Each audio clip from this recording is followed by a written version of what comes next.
Hi everyone, my name is Javier, Community Engagement Librarian from LaPorte County Public Library. Welcome to our Microbook Club.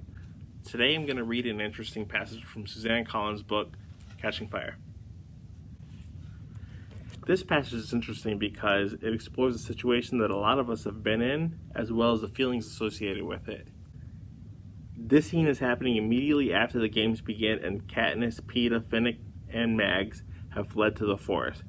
At this point, they are all very thirsty and realize that they are desperately in need of water. Peeta is injured by a force field, and Finnick revives him. And they just received a gift.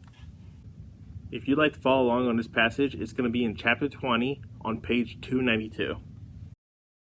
Peeta unties the cord and flattens out the circle of silk. On the parachute sits a small metal object that I can't place. What is it? I ask. No one knows. We pass it from hand to hand, taking turns examining it.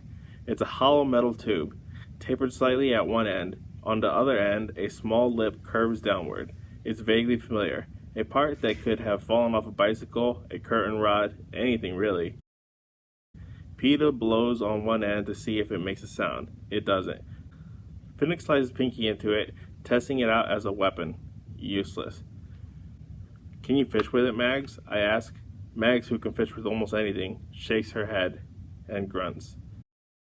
I take it and roll it back and forth on my palms. Since we're allies, Hamish will be working with District 4 mentors.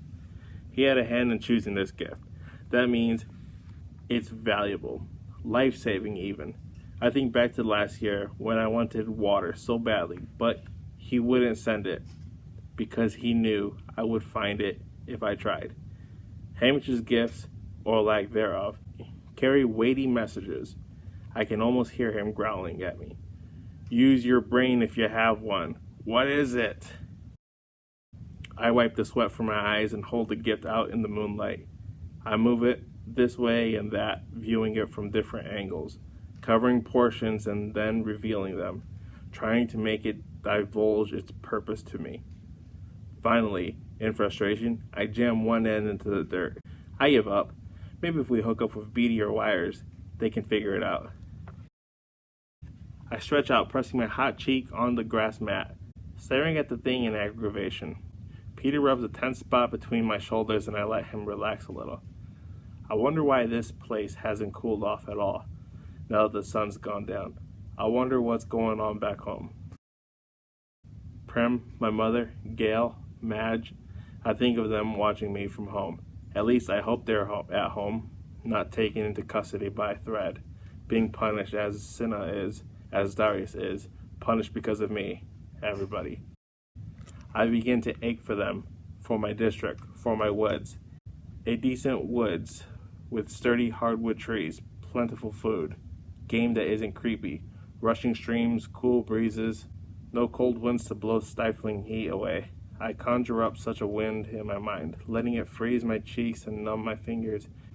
And all at once, a piece of metal half buried in the black earth has a name. A spile, I exclaim, sitting bolt upright.